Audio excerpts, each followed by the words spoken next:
Good evening, ladies and gentlemen, and welcome to Dbacks Dispatch. I apologize. My mood will be changing throughout today's show. You'll see, like there, I was pretty energetic, and then there'll be some times where I just, yeah. Welcome to Dbacks Dispatch. If this is your first time checking us out, thank you for stopping by. We appreciate the support. If you're checking us out on YouTube, make sure to like, comment, and subscribe. Hit that notification bell. That way you do get notified every time we go live and do a series recap like this one against the Tampa Bay Rays. If you're an audio listener, we are on Apple Podcasts and Spotify, so go ahead and check us out there. We are on Twitter. You can check us out here. Today's game, we were pretty minimal with our tweets. There wasn't really a lot to really discuss. We do have a Discord. The link is in the description box below. It's free. Just go ahead and check the link. There's a great group of Dbacks fans in there, so definitely go ahead and check it out. We're on TikTok and Instagram, and make sure to go ahead and check azsnakepit.com. Go ahead and check them out. They have some great articles. They do series recaps, series previews. They'll have other articles about the team, so definitely go ahead and check it out. So we'll start from Monday. Jacob McCarthy gets sent down to Reno. Not surprised by it. Like we all saw it. We all saw it coming. And when we did, our comments were flooded like Lawler time. Let's go, Lawler. Lawler's coming up. No, he's not. Which I didn't expect him to. Because until they show me otherwise, this team does not have a plan of how they would use Jordan Lawler if he comes up. They don't know if they want him to be that bench guy. Do they want him to be the third base guy, the shortstop, the second base, the DH? They don't know what they want to do. So I think for right now, and I think they want him to have more games under his belt at second and third base, because that's probably where he's going to end up playing if he does come up. So they brought up Jorge Barroza. Not shocking, just another outfielder there to kind of fill in there. So this has happened multiple times with Jake, where he struggles up here. They send him down to Reno, and he figures it out. I don't know if it's a confidence thing, or he does need to play day in and day out, or is it the competition? Like, is he a 4A player? Like, is he that fringe guy that plays well at the major level for a while, and then pitchers figure him out? But he always seems to fix whatever the issue is. Gabe, like, what do you think the reason is as to why he has these struggles at the major league level, and then he goes down to Reno for like 4 to 6 weeks, and he seems to be the player that we all love watching? So before I answer that, can I just talk about some of these chats real quick? Yeah, go 'Cause ahead. I have a lot to say about them, but it's Scott Mack and B. They're both asking like or saying, about Lawler not supposed not having enough experience at second, which to a certain extent it's true, but I think he's such a tremendous athlete that he can adjust to damn near anywhere you put him. Scott Mack is asking why not bench Suarez and use Lawler. So I have been counting the days and and games since Cattell went down. It's been 17 games, including today. And since then, Gerard Perdomo is hitting 219 with the 764 OPS. 219. He's been quite a black hole in that spot. You could have given him a day off. I know the spot is his at short, but when the guy isn't performing, there's nobody that he's being threatened to lose playing time with. Yep. Why does he need to adjust? Same with second base. Tall has been hitting home runs, which is great. The problem is that's kind of it. It's great. It's great of him, but for the most part, that's kind of mostly what he's been doing, just hitting home runs and stuff. So, he'll adjust just the errors. I think he's had like 3 or 4 errors already. Again, could have him and Lawler, having a platoon there, and the main person I think right now is just Gino. Gino, since Cattell went down, he's hitting It's about. first season. It's first half last season. Gino again. Well, that's the thing. It's like the whole thing last year when we talked about it was just we had nobody to replace them. There's no one better than Gino. Like as crappy as he was, there was just nobody to replace him at the major league level because maybe you could put in Kevin Newman there, but not really. There's just no one where you felt comfortable putting him in there. And we talked about Lawler a little bit, but at the time he had just gotten surgery, and at that time we felt like Lawler was healthy. I wish he could have been healthy, so then he can at least replace Gino. Every few days, give him a few days off his feet because the man cannot hit a fastball right now. Anything over 94 miles an hour, he's winging straight through it. And that's kind of half of this lineup. Like they just can't hit fastballs. David Smith has good numbers, but as soon as they throw him, fastballs over 95, he really struggles with them. He hasn't been able to move over runners or score with the runners scoring position. But yeah, it's just so frustrating to watch. And again, seeing highlight after highlight of Lawler in Reno, whether it's a defensive web gem or just destroying the cover off the ball, and you're just like, there's something this team needs, and it's the guy who can spark this offense because when you have the offense other than Corbin Carroll, That's it. Like, that's it. like, That's it. Everyone else is like him and Naylor, and even that Naylor can go over 3, over Paven 4 once in too. a while. Paven's Pavin been as well. pretty consistent for the most part. He's been consistent. Main thing with Pavin, just he takes a lot of walks. Same with Perdomo, a lot of walks. But right now, we don't need guys who can get walks. We need guys who can produce runs. And fortunately, this team just isn't producing the runs. And people ask like, where are we going to play Lawler? I'm like, third, short, and second, because the production coming out of those positions just isn't warranting, not playing him. So, in terms of Jake, I think to get back on topic, but You're to welcome. You're the welcome. point about Jake, what about him? Changes the ring. I just think it's the fact that he's able to just play a lot more. We've been platooning him here for good reason. I mean, Alec is still hitting very well, and if he's not getting everyday play, in Reno he does. He's able to just get 6 at bats a game over and over and over again. So he's just able to work on it a lot easier. And with Jake, I don't know what it is. It's every time he goes down there, something changes. So I wonder if it's some sort of batting coach or something that they have down there that just unlocks something for him. So whatever it is, maybe they need to bring that hitting coach or something up. It could also be because it's the Pacific Coast League. It could because we know what's like. We see what some of these guys do, like hitting wise. So I think his first game wasn't Tuesday. Was it Wednesday? Was his first game down there? I'm trying to see if I can, because I thought I saw something like he had like four hits and 2. Yeah, so he went 1 for 3 on Wednesday, and then tonight against Albuquerque, he went 2 for 4. So he's what 3 for 7 already.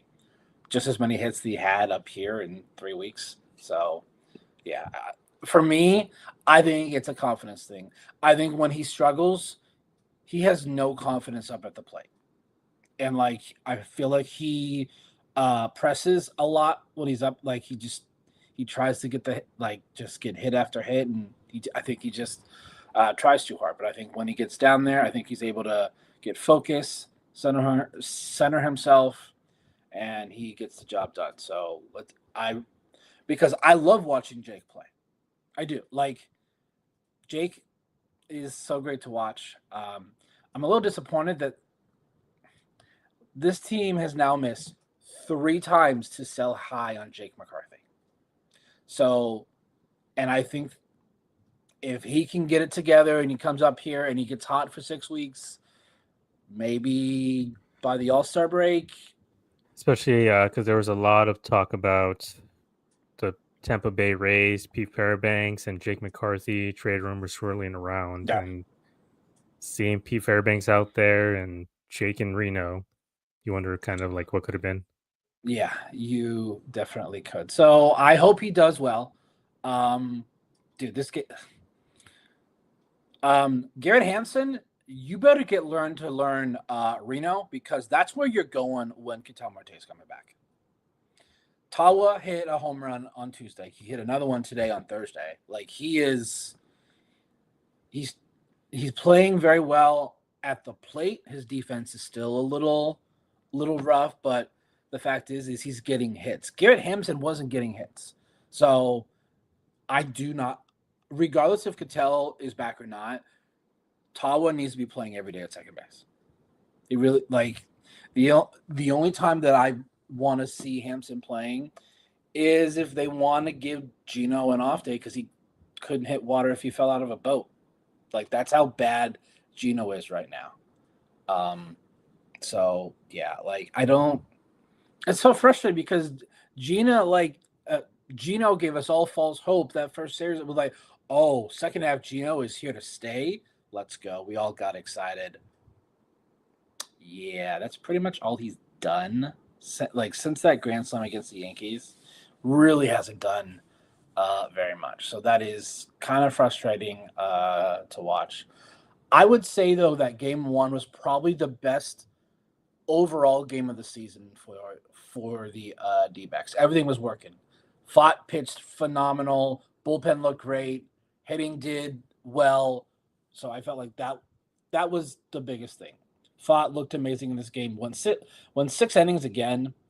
Like he's gone at least 6 in all but one start, which he should have gone 6 against the Marlins.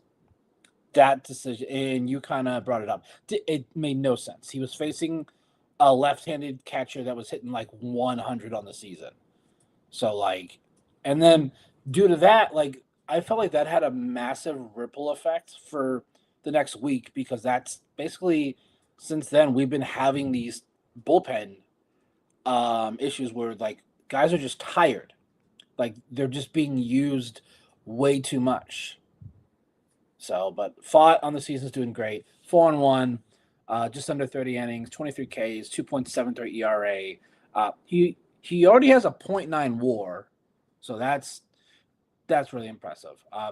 I would say all three of us here on the pod have been pretty much on the hype train with him since 2023. I got on it a little bit late. I didn't get on it until probably about the postseason. Brett was on it from day one, and Brett has been, and he probably always will be. And I know Gabe, you're really high on him. But what has impressed you the most about him to start the season?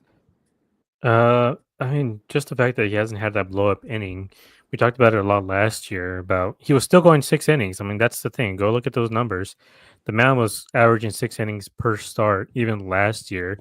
He was just eating up innings. He was saving a lot of the bullpen, and that was key for this team because of how many guys we had out, and just the fact that he was able to go 6 innings, like whether it was giving up 4 runs or no runs, um, he was able to give this team a fighting chance day in and day out. And something that we talked about is just like, man, he's just able to control that one bad inning. He's going to be just so incredible. And I know that's one of those things where it's kind of like those dumb baseball stats where they'll try to make a guy look good. And like, well, if you take out all his bad innings, look, he has a good inning, and then he has a 1 ERA when you take out all the bad stuff. And it's like, yeah, of course, but I think really in Brandon's case that was true, just because if he goes 6 innings and gives up 4 runs, those 4 runs came in 1 inning, whether it was the fifth or the sixth, they all would come then.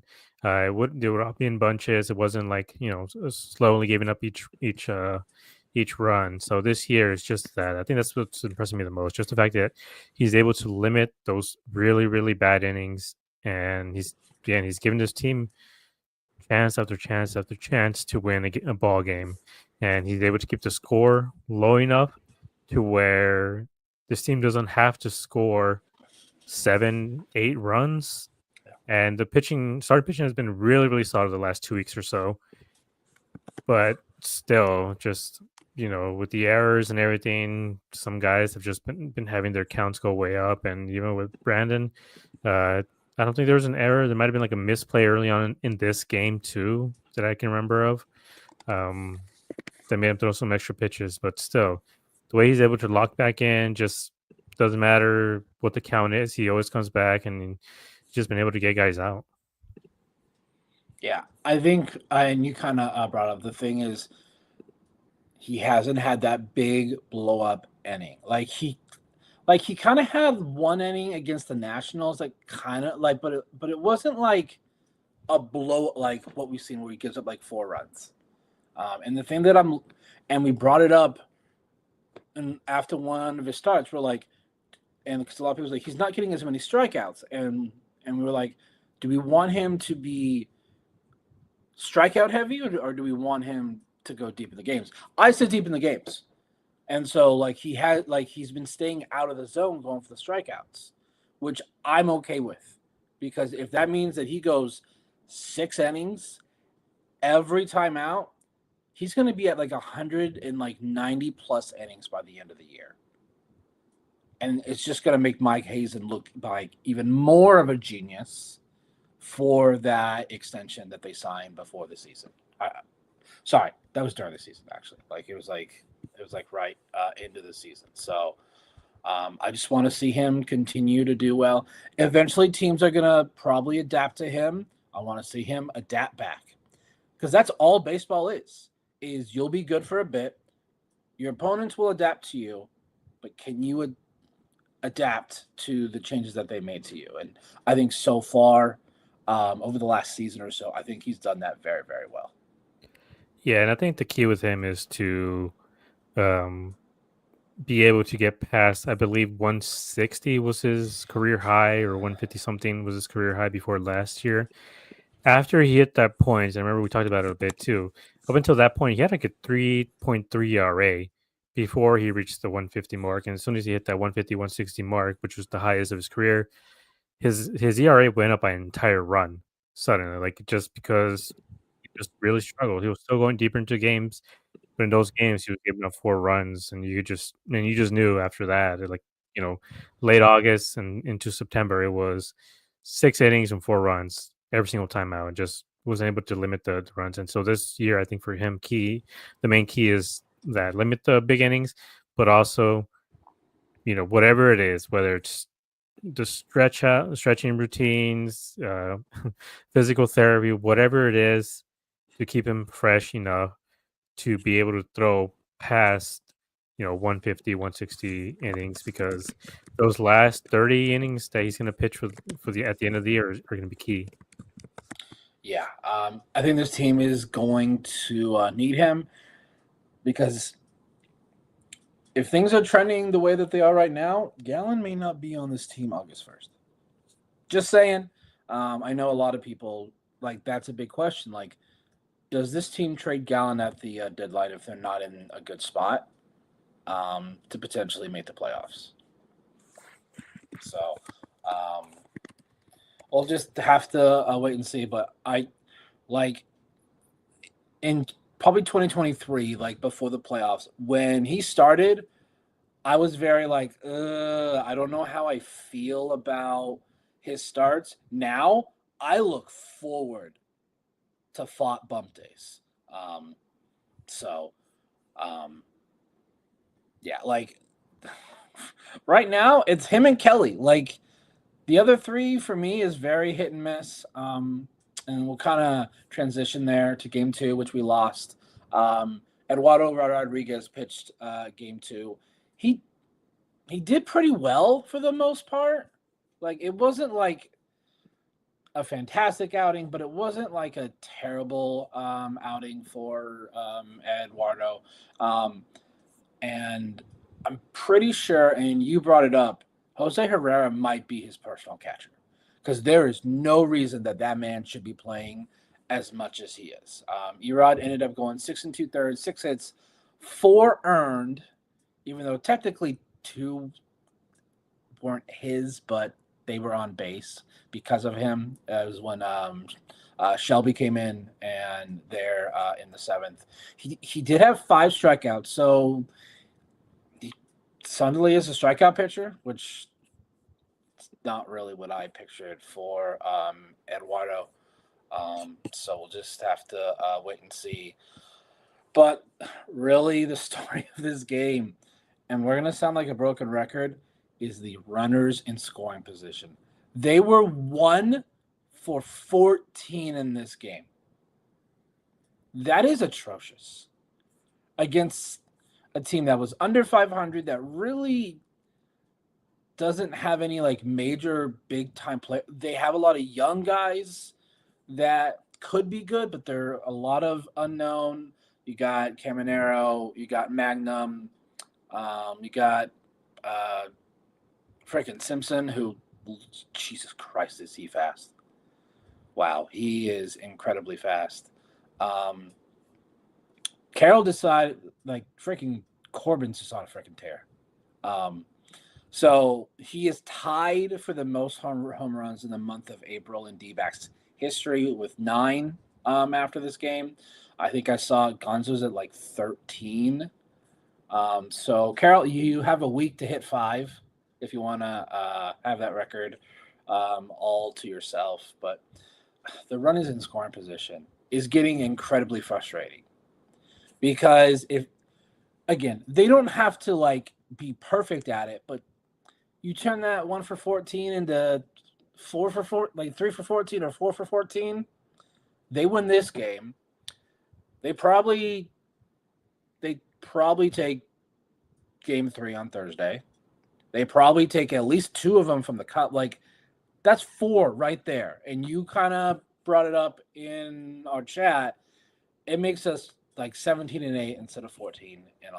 And that basically puts us in the same spot as the Giants, Padres, and Dodgers.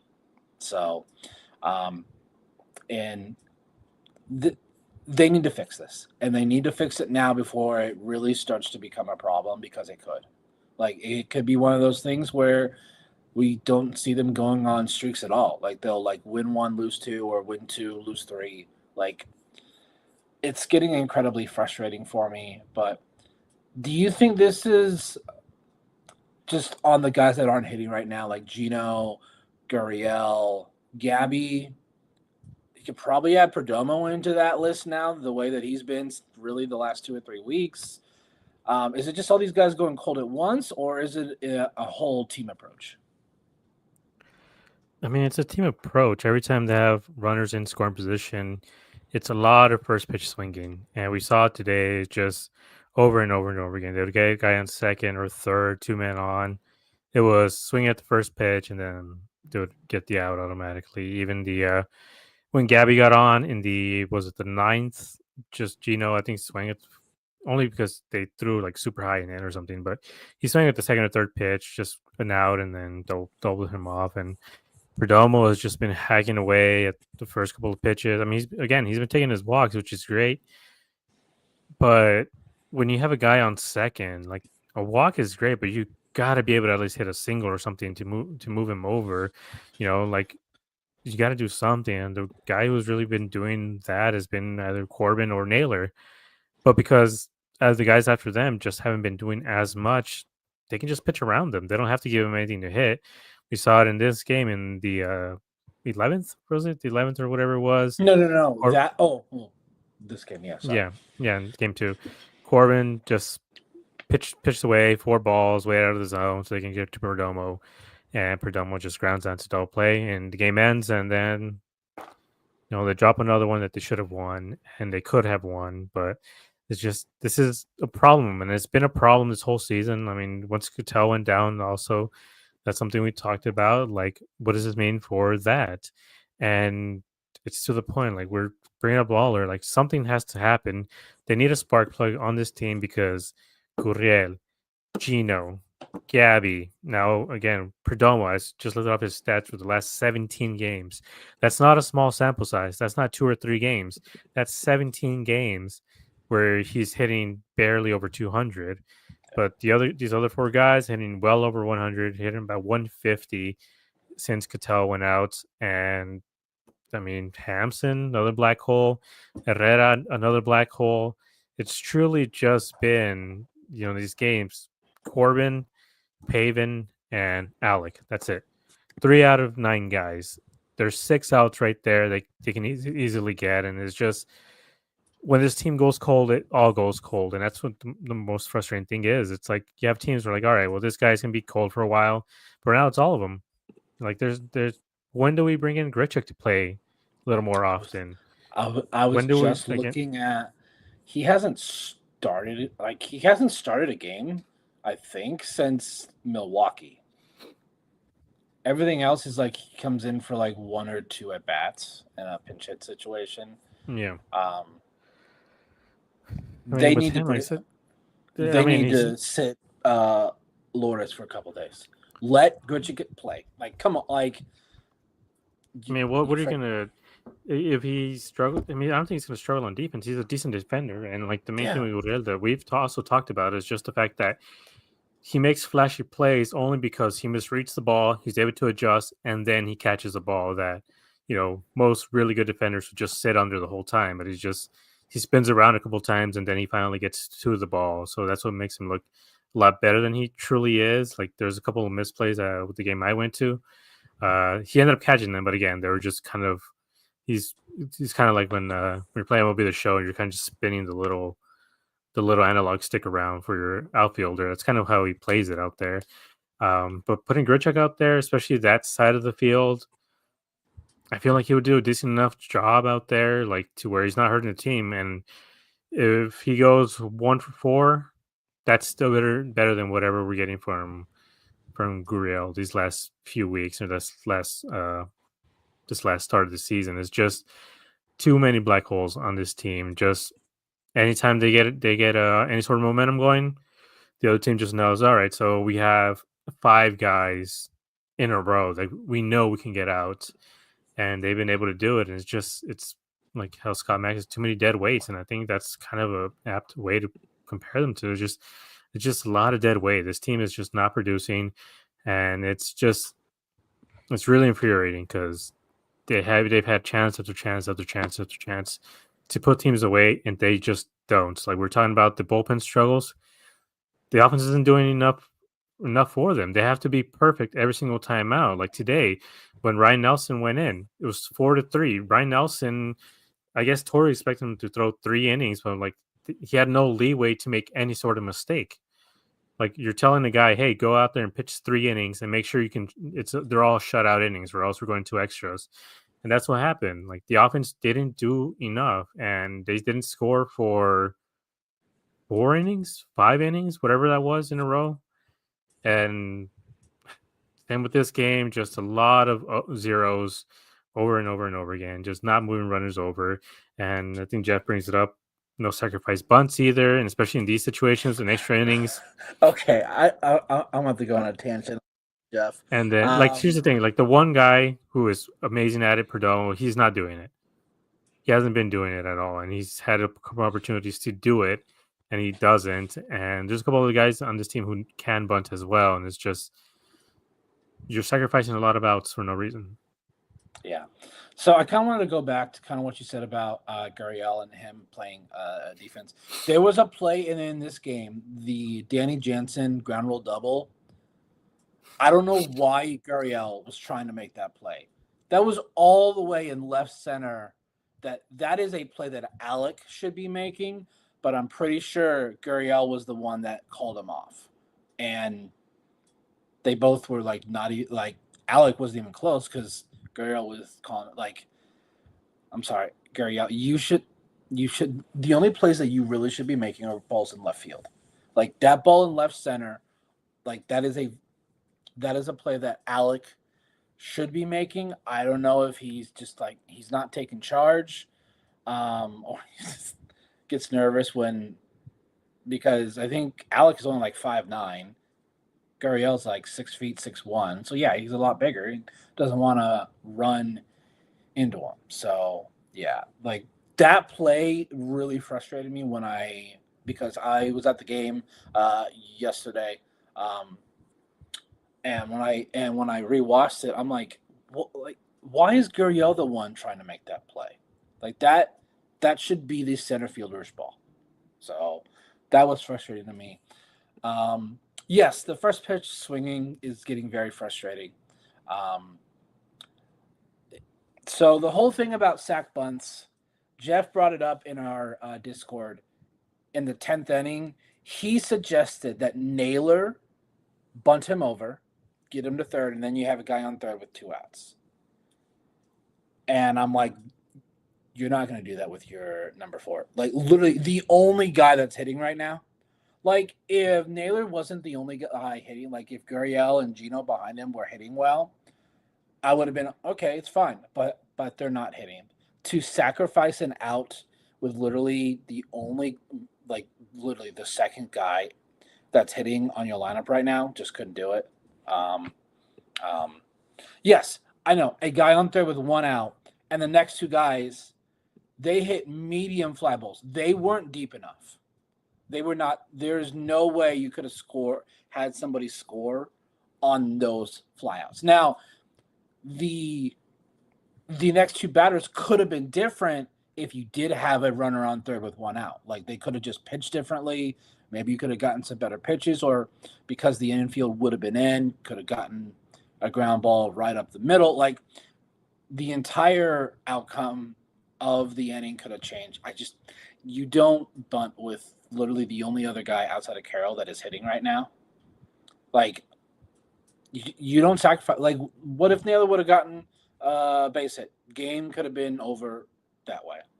That's why I don't like the whole sack bunt thing in extra innings. I also hate the freaking Manfred man rule. I think it's so stupid. I freaking hate it. But it's never going to go away because that's going to be the thing that he's going to be known for, and that is never going to change. But another thing that was frustrating in this game was the bullpen. Some of the choices I didn't understand. I get bringing in Shelby to get that. You had two guys out. You had a runner on second and third. So you want to just bring in a guy that hasn't given up a run all season. You're like, he can get the job done. He didn't. Those runs were not charged to him. So technically, he has not given up a run, I think, on the season up to this point. But bringing in Ryan Thompson in the eighth, that's the one that I don't understand. Yeah, that was one that I brought up even in our group chat. Like I didn't tweet it out just because if I tweet it out, then I have a whole bunch of tour defenders in there saying like, well, you don't know who's available, who's red lined. Which, by the way, kind of saying it as red lined, like especially with the history of that word, it's kind of crazy thing to me. So you brought up Dre, and I didn't say anything because Dre didn't look that great in the 11th. But I felt like there should have been somebody else. Yeah, that's the thing. It's like he pitched the day before. He pitched Tuesday, so they brought him in again. That's when I was confused. I'm like, wait, Thompson again? Like he already threw like 15 pitches the day before, and he looked good, but he's also facing the bottom of the Rays lineup. And in this case, I believe he was facing the 2, 3, and 4 guys, or 1, 2, 3. Like he was facing actual like really good hitters and a kind of a couple of lefties as well. So it was a very weird and confusing situation, especially when again I brought up Fire Eyes, and again he didn't look amazing today, but also extra innings. Same with Dre, extra innings. Like Shelby, extra. Like there's just bringing in guy after guy after guy with with the runner already on second. Like again, they have to be absolutely perfect. Like there is no leeway for them. No. And in this case, bringing in Ryan Thompson, I'm like, well, we kind of have to win this game, and you're up by was it 1 run at that point? Was it 4-3? Yeah. They had the lead. Again, it seemed like a cut and dry. If J Mart was available, he gets the ninth, and then whoever it is, whether it's Shelby Miller, who came out for this game, I believe, Fire Eisen, Dre Jameson. I felt like there were better choices than Ryan Thompson, and which, like I said, with how much Tori talks about and everyone else talks about, like, oh, well, back-to-back days. You don't want these guys working back-to-back days. The first guy he puts in is the guy who's working back-to-back days. And same with today, too. Like, half of these guys were working on back-to-back days. So the thing with Shelby, though, is he only threw, like, I think he faced 2 or 3 batters on Wednesday, so I can understand why he came out for this game. My issue is Ryan Thompson is no longer a high leverage guy. Ryan Thompson should not be getting the 8th, the 9th, okay, maybe you want to bring him in for extras, but the only thing I can think of is because of all the somewhat young guys that they have with Dre and Murillo. that Oh, that's another right. guy. Yeah, I brought up as well. But again, I didn't tweet it out because I was like, well, he pitched yesterday, so he's probably not going to be available. And he came out anyway, so that's why I'm like, Well, it's because it went to extras. well, no, he Yeah. pitched the ninth. No, he pitched the 10th on. Was it the 10th? Yeah. Yeah. Because But then that means he wasn't redlined then. yeah, I don't like. It's so confusing. Again, it's just something that we aren't going to know as to what guys are actually available for what games. I just, for me, when you get those last three innings, 7th, 8th, and 9th, I would rather have a guy that gets guys to swing and miss than a guy that is basically relying on guys hitting the ball. And that's Ryan Thompson. Like his stuff is made to weak contact ground balls, and that's just not the way that the game is now. That you want with your high end bullpen guys. You want guys that swing and miss, whether that's with a fastball or a breaking ball. Juan Marilla's fastball is disgusting. I think he's played 2 games now because he had Chicago and then he had this game. He's looked really, really good. So I think he's definitely he needs to stay up here because I think Ginkle had his rehab start today, so hopefully that went well. I hadn't really checked on how that start went for Ginkle, so hopefully we're Well, not yeah, I too. saw it. It was, I think, 2 innings. He allowed like a couple of runs, but again, it's not like they're not looking at the results. They're No. more looking more like progress, how his fastball's coming out, as curveball. Like it's just mostly to make sure that the pitches have the right shape, the right velocity, and like the right spin rate. So all in all, it seemed like with spring training, you're just looking at how he looks rather than the Okay. actual end results. Okay, so sounds like another rehab start for sure. So, and I guess Graveman is about a week behind what he is. So we're probably next week, hopefully, Graveman, because we need both these guys back so bad, ladies and gentlemen. We need Ginkle and Graveman back so bad. So we'll move on here to game number 3, started by Corbin Burns. Looked amazing for 5 innings. I believe he didn't give up a hit till the 4th. We finally saw him strike some guys out. He finished with 5 1/3, 3 hits, 3 earned, 8 strikeouts. He did have 3 walks, so that is a little much. And he did have an error because he wasn't looking the ball into his glove. You can see on the replay when they slowed it down, as the ball gets to his glove, he's looking at home plate. He was trying to make a play. I get it, but secure the ball first, please. So he looked really, really good. But again, we still have not seen, in my opinion, a complete good start from him. He was good for the most part. I would say this was probably his best start so far. So we're trending in the right direction with Burns. But with the state of our offense right now, and I don't want to throw up the white flag or the panic button because it's April. We haven't even played 30 games, but we have seen what happens when we get to August and September, and we are not in control of our destiny. That's, I think, the main thing that a lot of people are worried about is they're worried we're going to get to August and September, and this series right here, losing 2 to a team that we should have beaten in all 3, could be the reason that we don't make the playoffs. Everyone's going to look back on that. I'm not, because there's going to be so many other examples as to why they didn't make it. Yeah, and I tend to agree. Like I do agree with what you said about, there's gonna be a lot more examples, but the point I always bring up is like if you have the lead, especially going into the 8th and 9th, you have to win those games. Yes. And so far, the Cubs, you had that one against Cubs, and then these 2. That's 3 games that you had in hand, but because of baffling bullpen decisions, whatever it may be, specific like running scoring position and terrible bullpen decisions. That's 3 games. This team could have be 17-8 right now they were able to take these 3 games that they had in hand. Again, it's not like they were losing and then it's a tie game or whatever it is going into the eighth.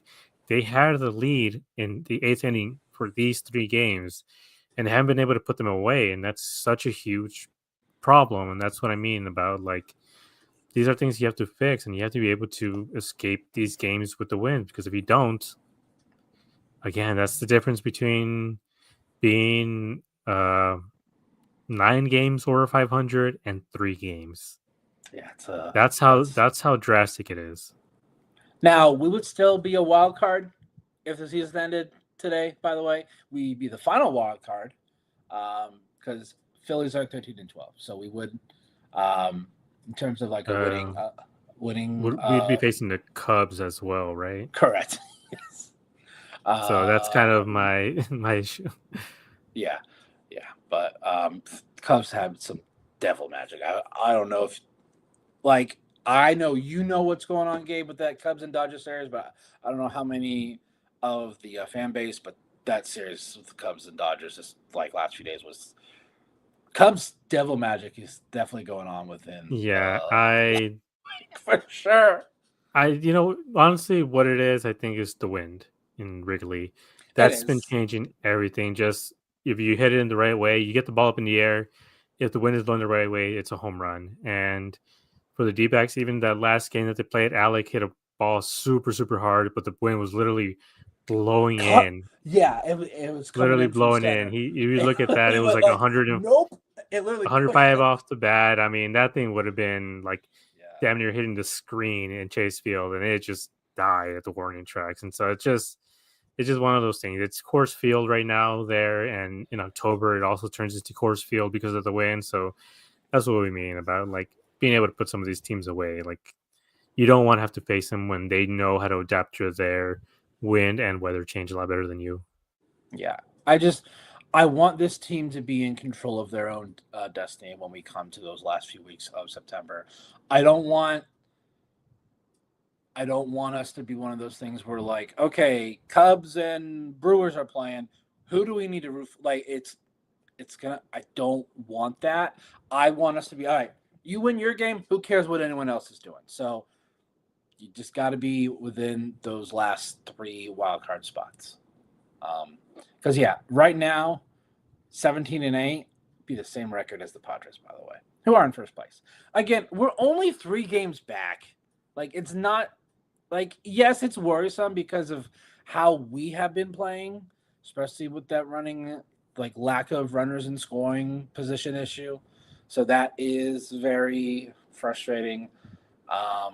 Also, defense. What in the actual hell's going on? This is like the thing with Gino last year is even though he wasn't hitting, he was playing decent defense. He's not doing that this year.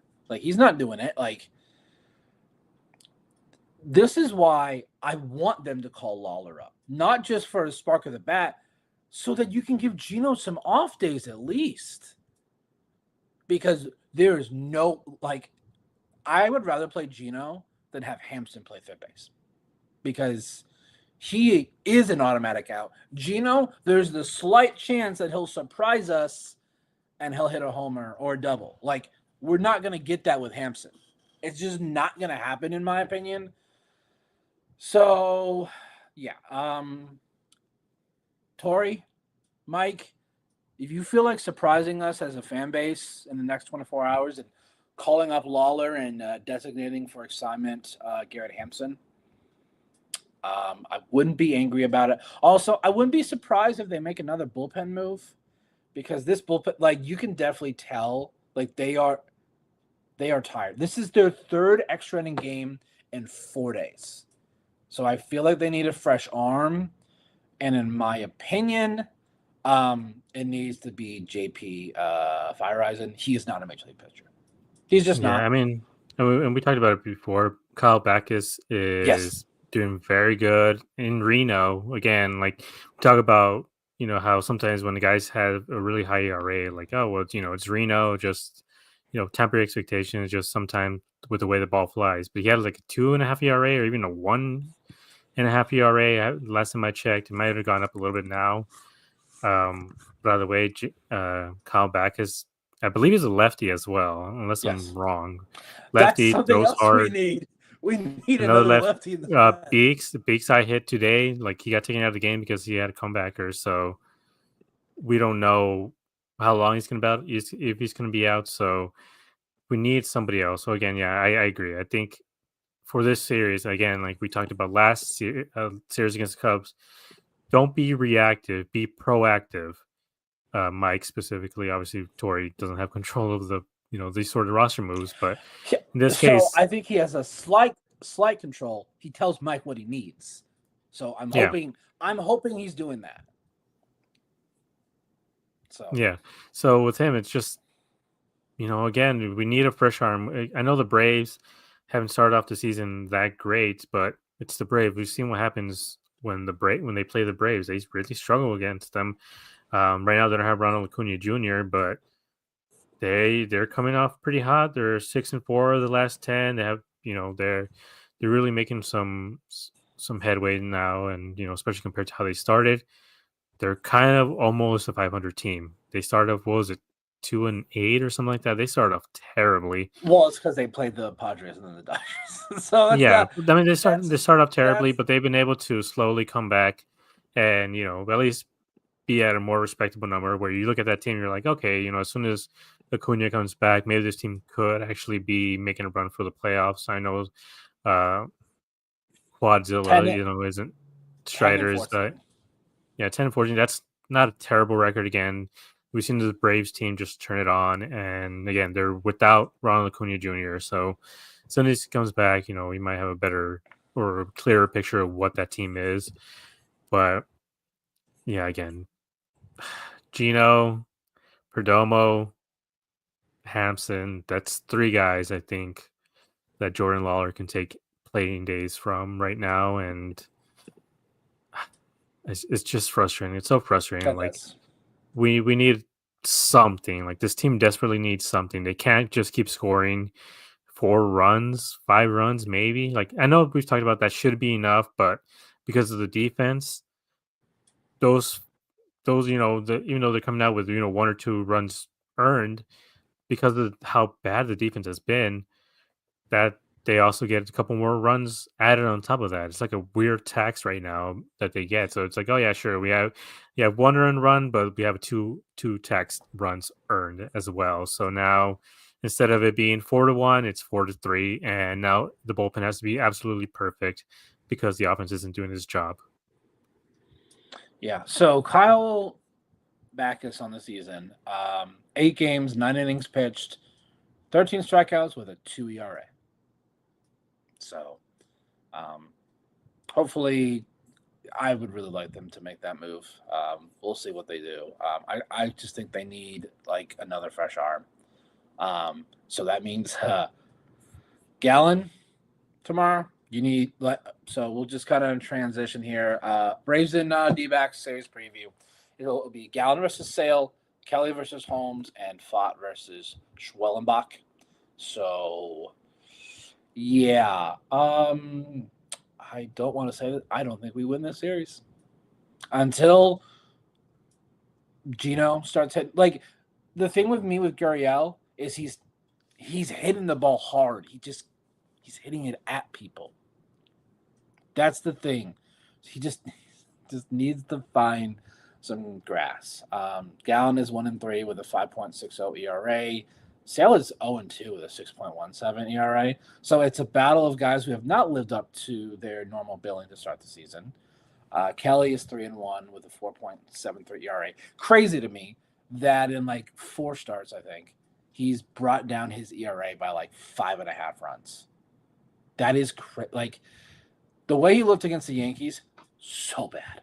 Jesus, that was. But also, I think Toy left him in for a little bit too long than he should have.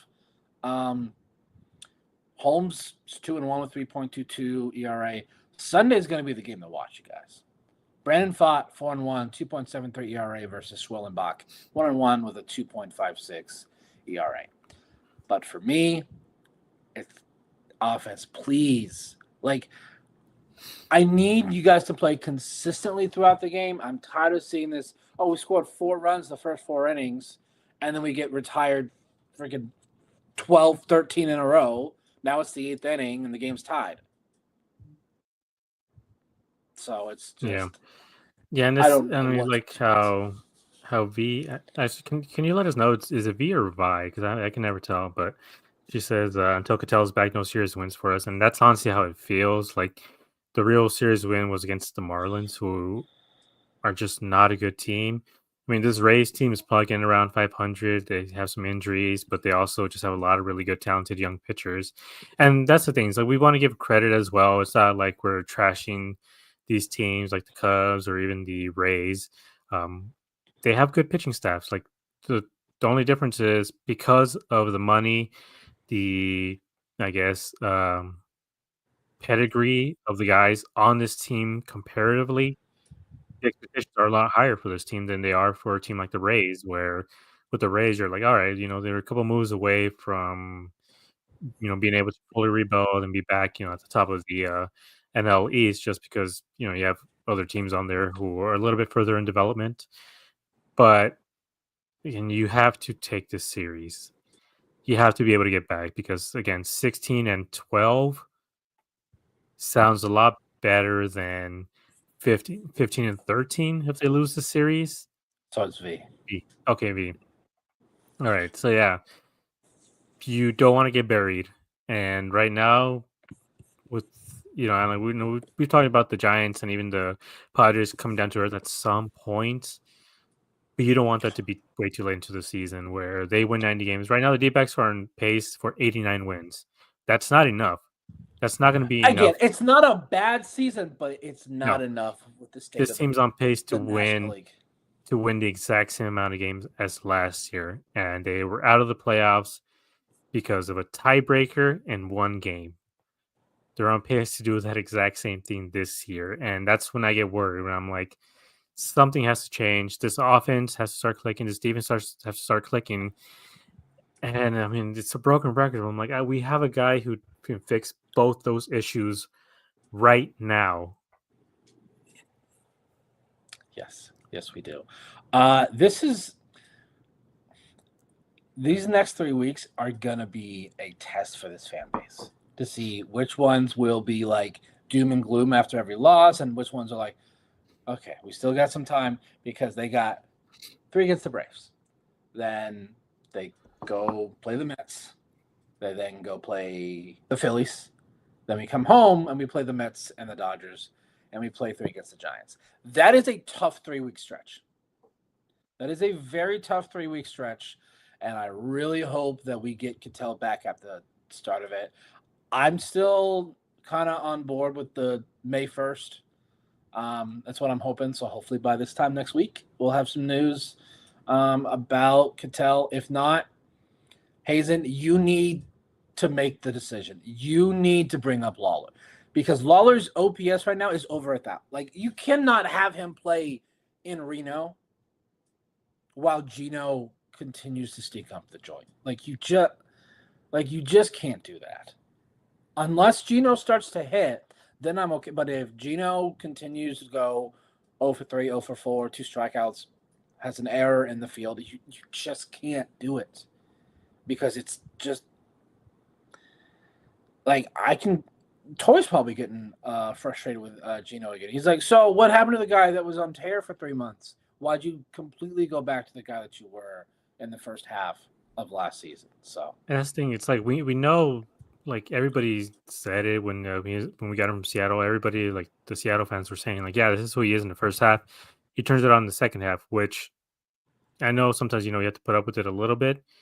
But with Gurriel not being good, with Gabby not being good, like we have so many guys who are just not contributing. yeah, We can't afford to have Gino being this bad. Like, Gabby we is have also on the way up. He had yeah, a lot of good contact. He's been making a lot of good contact just against rigid defenders, like you're saying. you're It's like, just oh! infuriating.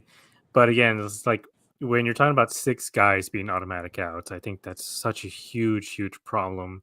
And Corbin, at some point, he is gonna go on a slump. Like it just happens. And right now, I believe even Pavin is over his last 6. He has a couple walks in there. but he's also not been hitting great either. Perdomo, we brought him up another 0 for 4, I think, today. Like you can't win and survive in the NL West like this. And once you start playing in division games, like what is this team going to look like? Are they going to be, firing on all cylinders, or is this what they're going to be like? Yeah, I hope that they really do end up figuring this out because it is frustrating to watch. Um, and we brought this up last year, and we kind of got a little shit for it about the whole like because it still looks like they're going for the power. That's not Yeah, what this team is. This is not what this team needs to be. This team needs to be chaos ball. We have not truly seen that on a consistent basis for a very long time. Like they'll do it for like a game or two, and then they'll go back to trying to hit homers. And they said it on the broadcast today. Since Jerry hit his big home run against the Marlins, that's what he's been trying to do. And Torrey and the coaches have told him that's not who you are. Because if you've noticed, since then, he's had a lot of swing and miss, a lot of strikeouts, really since then. And that's another reason we need Cattell back. We need so then we can put Jerry back in the 9 hole. Like I know for a while we were like, oh, maybe we put like Jerry stay in the 2 hole, Cattell go in the 3 hole.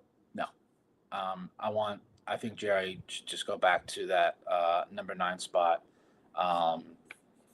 Scott, could Gino be sent to Reno? I'm pretty sure he doesn't have any options left, so they'd have to designate him for assignment. So that's another reason probably why he's up here. But you could designate for assignment Garrett Hampson, bring up Jordan Lawler. So and we're gonna be probably saying that until they do, because there at this point there's no reason.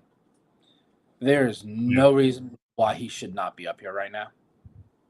Like, yeah, I know that I said that probably the reason is they don't have any idea what to do with him.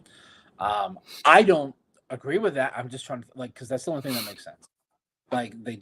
They don't know how to get him those consistent at bats, and I'm like, well, you haven't played third for Gino because he can't hit right now. Jerry's not hitting right now, so you put him at shortstop. You put Cattell at DH and you put Lawler at second. Like you literally could do that in an entire series. So there's yeah. probably 9, 10, 11 at bats, and that there's no reason why he literally could not play out of 6 games a week, 4 of them, just by doing that. Yeah, I mean that's what I brought up as well. It's like, okay, he can give Gino a day off. He can give Perdomo a day off. Like those two guys seem like they really need a day off to get their minds right because they play every day and they've just been struggling horribly. And then giving Tawa a day off. Like again, Tawa's been, pretty good, but it's all right if you give him a day off as well, like every once in a while, just because again, he is still a younger guy, still needs to get some reps. But DH, we have a need at DH at times. I know Pavin's been very good, but they put Naylor in needs a day off too. Like there's a few guys that I feel like needs a day off, and they've been everyday guys, which is good. Like that's what we want to see. Like that's what we talked about, like Lavella giving guys consistent at bats. But at some point, some of these guys are going to need at least one day off, and especially the guys who are struggling. And there's a really good way to have Lawler in there every single day. And again, we mentioned it. Cattell, when he comes back, he's playing part time. He's not going to be playing every single day. And he's not going to be playing every single day at second either. So he's playing 3 games, 2 games, yes, 2 games off, and then plays the last 2. Like we don't know what the ramp up is going to be for him. And if he had this injury already, who knows if he's going to have it again throughout the season. Like it's just these hamstring injuries just are reoccurring. Like look at Devin Booker, look at Ketel Marte, and like these things can be reoccurring for guys who suffer from this sort of thing. And it's just, again, like I feel like they could have him and they could have had him up this entire time. It's just, I don't know. There's no real plan for him. And I just wanted to bring up real quick as well, like if they struggle against the Braves and they get swept by the Braves, they have the Mets coming as well, who are playing very, very good. And we've seen how this team plays They've against. only really have you looked at They're their schedule? 18. but I mean, they're still getting it done. Like that's what matters. Look at the D-backs schedule. They should have swept the Rays, but they didn't. So the Mets are getting the job done with bad teams as well. So the Mets are coming in hot. So we played and seen how this team plays against the Mets. They just collapse every single time they play against them. Same with the Braves. Whatever it is, it's the jerseys, like the laundry. They just cannot get past it or Hey, something. we They don't struggle. have Miguel Castro, so we don't have to worry about that. Yeah, But it hopefully might be not. somebody else. It might be somebody else, but also if they lose these next 5 games, last year they started 14-7. They would start 14-6 at the end of this month as well. So they really got to shape up. And I know you're talking about doom and gloom. Like there's a lot of people who think we're doom and gloom. I mean, we report what happens during the series. Like, yeah, of course, if we waited a whole month to do a show, then yeah, it's a lot different. Again, we don't say fire Tory after every loss. Like I see those tweets all the freaking time. Like fire Tory after every loss. Like he's not the one committing errors at third. He's not the one that's striking out. Like those ones are on now. The choosing which guys to come out of the bullpen, that one's on him. Like I'll say that one. But the hitting struggles, what is he supposed to do?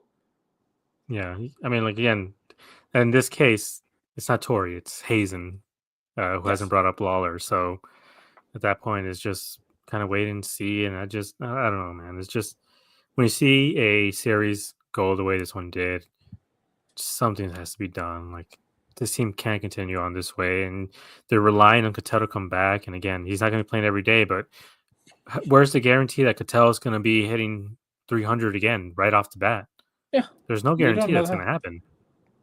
Like he could go like 3 for his first 20. We have no idea. So, let's just hope that I want some move made tomorrow, whether it's Lawler or adding a fresh bullpen arm, Kyle Backus. That would be great. So we do appreciate everyone for stopping by and just being here with us as we vent our frustrations about this series loss.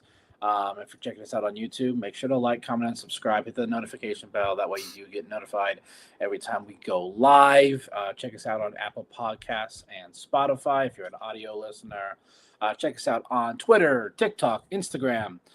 We do have a Discord. The link is in the description box below. Also, make sure to check us out on AZ Snake Pit, our articles, but the other articles by the great writers over there. Do some great stuff over there. We'll see you all next time on Dbacks Dispatch.